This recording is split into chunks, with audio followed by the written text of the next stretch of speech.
Hi beautiful darling, you are welcome back to my YouTube channel once again. Hey, if you are new here, my name is Gina. This channel I create content about my life as a housemaid in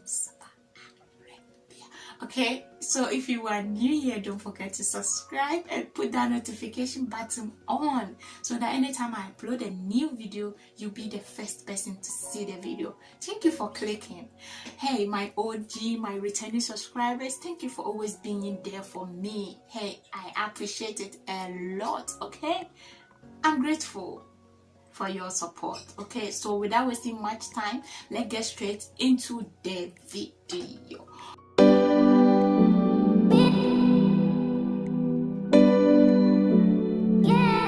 So let me share with you the reason why I got this mark on my hand. Okay, maybe most people have seen it, but maybe you may think I brought it here. No, although I grew up at the village, I have some marks, but this marks I got it from Saudi, and whenever I see this mark, oh my god, it baffles my mind, because the marks I have, at least I can wear some dress to hide it, but this mark, see where it is.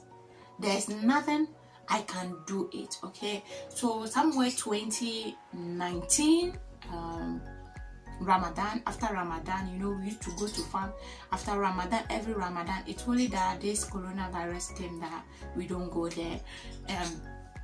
We couldn't go last year, so every after Ramadan, the day they break the Ramadan, we go to family house. Okay, that's where all the family will gather, and these people, like, it's more than a shelf to them, because even if the family meets or they are a lot of people in the house, they don't care. I'll be there, do the cooking, everything from A to Z. We were going in the morning. Even one of the sons was saying that I'm really tired, so they should leave me behind so that I can rest and wait for them. But my madam insisted, this woman, she insisted that she will go with me. She's not going to leave me here.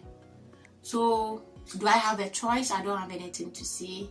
I dressed up, we went. When we get there in the morning, we prepare. I met an Indonesian Sagala to family. So in the evening around 12, they asked us to go and prepare macaroni jollof and macaroni ahmad.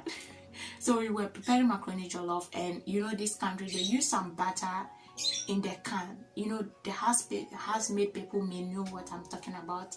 So the can, it's very big can, okay, like tin tomatoes can, and we need the butter to do the stew for the macaroni. So when we were opening it, you know, going to show my superwoman there.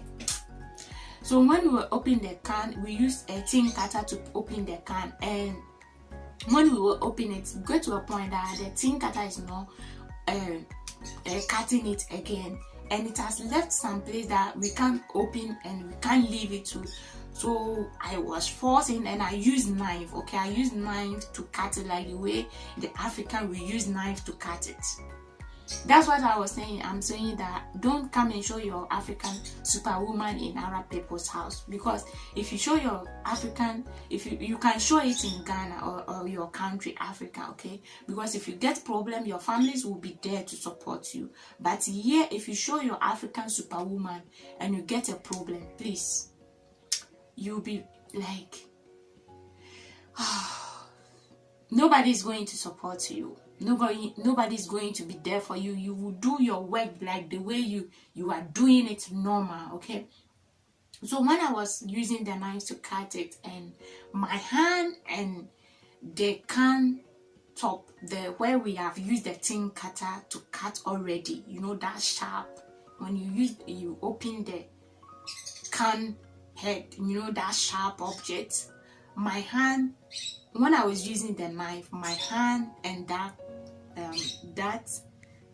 can top, it's crashed. Okay, a shy. I don't know how I say it in English. Oh, a shy. Okay, inti konkoniti no ne mensa a shy.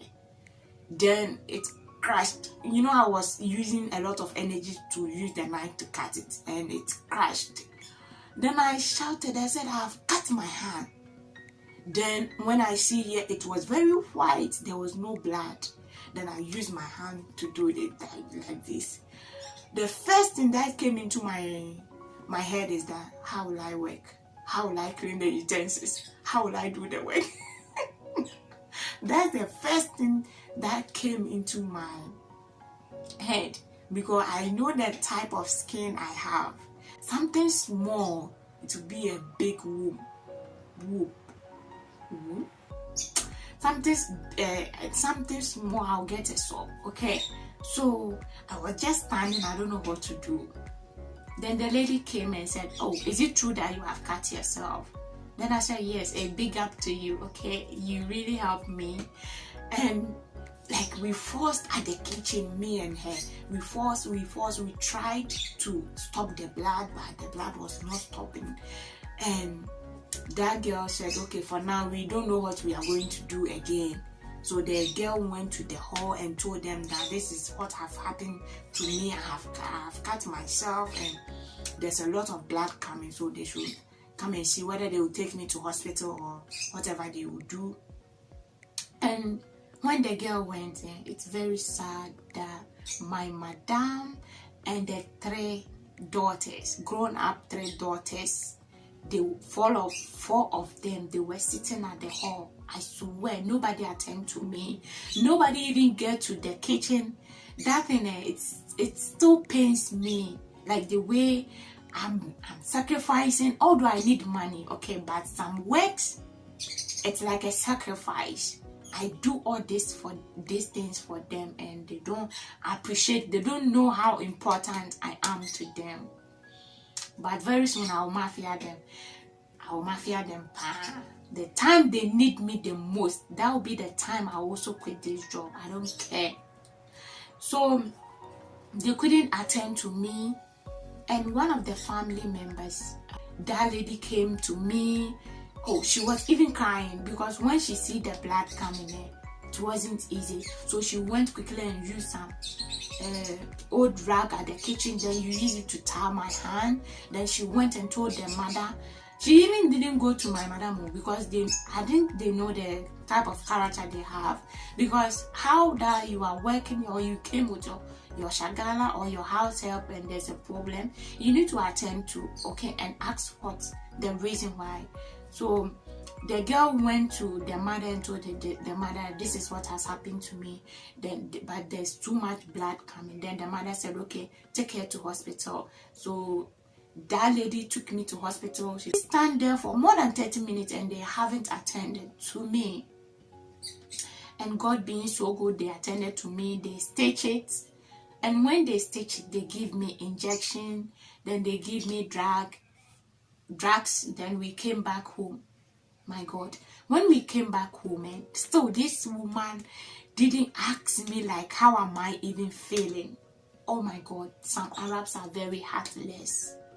This woman didn't. So I was saying, if I'm your daughter, aren't you get any, like, as a woman, at least if I'm not your daughter, you have to get some feelings for me, because you have got pregnant before. You know how it feels, someone's daughter. Then this woman didn't say anything to me. When I came, they called me to the hall and they asked me, most of them, they asked me how I'm feeling. For them, they don't even care about me. The only thing they asked me that, did they give me drugs? Will I eat? Then I said, I will not eat. Then I went and sleep. I slept in the next day. This my hand, because of the bandage, my hand has swollen, because you know the type of skin I have.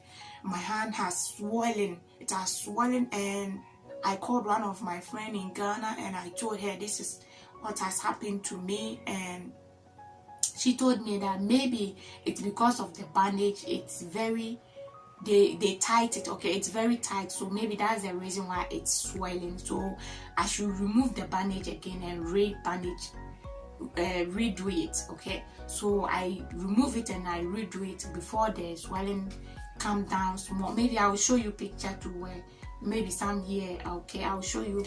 I think I still have a picture of when there was a bandage. Okay, so I did that and it was paining me. too much painful. I don't know why.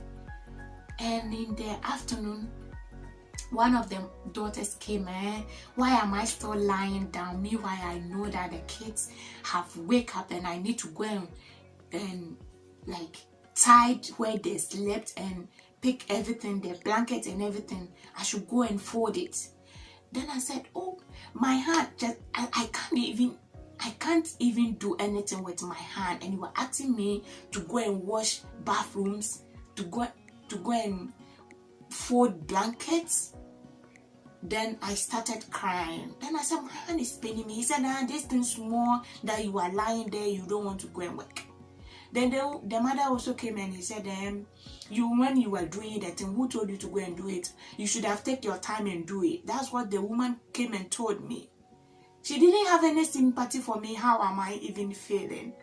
Like that day was my saddest day ever to be with this family. But do I have a choice? I cried the whole day. So one of the grandchildren came and told me that, hey, I should go and sit somewhere and relax because my hand is paining me. I can't fold any blanket, okay? So I should go and find some place and sit and relax. If I'm hungry, I should go and eat and take my medicine. I shouldn't go and do it. The kids have to do it because I'm sick. Then I said I have to because the way your mother is behaving, I don't want her to bring her craziness on me. That day, the way I cried, I don't want to be emotional. You know, I'm a very emotional person. I don't want to bring it here. Like, I clean. Then the girl asked me to stop. When I was cleaning her, I thought this lady would be saying, maybe, I'm sorry, don't clean it, leave it there. Never. They couldn't. So we spent 3 days there with this my hand. After we left there, we went to party and they were still sending me big things. And the madam, the one who let the daughter send me to hospital, said, why are they doing this to me? Can't they see that my hand is paining me? I have get injury, so at least they have to give me some time for my hand to heal small. But no, I use it to do small. Then the woman really shouted me to go and find some place because I know the people I'm staying with. When we came to our house, that's where I got to realize that, hey, I have get a problem or I have cut myself and it's a big problem for me. When we get here, you know, I cook, I do cleaning, I do ironing. This my hand, because they stitch it here, okay, and here too there's a vein here, the vein here, okay, that's where it cuts. So when they stitch it, my hand was like this. Now I have massaged it till now that I can open my hand, because before I can't open this hand. It was like this. That's how it was. So I use my left hand to hold the iron, to do the ironing in the house. When I'm sweeping, I can't open this hand to hold the broom. But these people were still sitting watching me. They can't even say that you can't do it. If I couldn't, those that I can't do it, they will come and ask me, why didn't I do that? Meanwhile, they knew that I have cut myself and I have got injury. So one day, they asked me to cook. So when I was cooking, because this hand I can't use, and I'm not a lefty, so I can't use my left to cut the onions and other stuffs. And the husband came and met me at the kitchen. Like I was trying to cut the onions and the tomatoes to use my left hand to cook. Meanwhile, 3 daughters, including the madam, is at the hall sitting, you know, doing Snapchat and Instagram on their phone. They knew how I was suffering. They couldn't attend to me. Then the husband came and collected the knife and cut everything for me. And she asked me, and the husband told me that what I can't do, I shouldn't bother myself. I should leave it for there. I should leave it because my hand is paining me. I thought these people will attend to me. These people will attend to me. They couldn't. If I'm washing utensils, because my hand, because of the bandage, my hand was very big and it has swollen. So it can't even get to gloves. So I can't wear gloves to do the utensils, even to use my left hand to. I'm not a lefty, so I'm not used to using my left hand to work. So unless I use rubber bag and I'll use it to cover my hand, then I'll be using, so the utensils that I have to use maybe 10 minutes or 5 minutes to wash it, it can take me 15-20 minutes before I can finish washing it. That's what I did, small. So in the evening, you know, I'm from Ghana, and African too, you know how we do it. Whenever you get a sore, we use hot water to massage it. Okay, so in the evening, whenever I'm coming to sleep, then I'll do warm water, then I'll bring it in my room, then I'll use towel, I'll use the warm water, and then massage it small. Then God help me, and this cat and then this cat went. Okay, even when it went, now I still have some pains there because of the vein and the joint. So this is, if you see this is the saddest and my toughest moment ever in Saudi Arabia I have ever experienced. So if you see this mark here, whenever I see this mark here, it gave me memories. It made me so emotional, how I suffered here before this cat went. Okay, so this is the reason why I got this mark. So my advice here is that if you are African, especially my Ghanaian people, okay, don't show your African superpower. You know how African we do it. We try to do things. We do things by ourselves, okay? But if you know you can't do it in this Arab people's house, please don't try. Don't show any African superwoman. Don't, even if you can do it, tell them you can't do it, okay? Tell them you can't. They should maybe support you to do that, or they should try and do it for you. Don't say I can. By the time you realize, if you get a problem, you can get a broken bone, you can cut yourself more than maybe mine, okay? And nobody will pay attention to you, nobody will attend to you, because at that time, if not that family member who let the daughter took me to hospital and they gave me tetanus, I don't know, they gave me injection for the pains to reduce, or for the cut to reduce for me, like I don't know what would have happened to me, okay? So don't show any power, or don't show any superwoman in their house. If you can't, you can't. What you can, do it. What you can't, leave it, okay? Because if you get a problem for yourself, nobody will attend to you. Always be very careful whenever you are using sharp objects at the kitchen. Be very careful whenever you are doing things that you can hurt yourself, or you can harm yourself, or you can get injuries. Be very careful, very careful, because these people, they don't care about you. They don't know how important you are. They don't care about how you feel, okay? So this will be the end of the video. Until I meet you in my next video, if you are new here, don't forget to subscribe and click that notification button on, so that anytime I upload a new video, you'll be the first person to see the video. Always remember, no condition is permanent. Until I meet you in my next video, stay safe.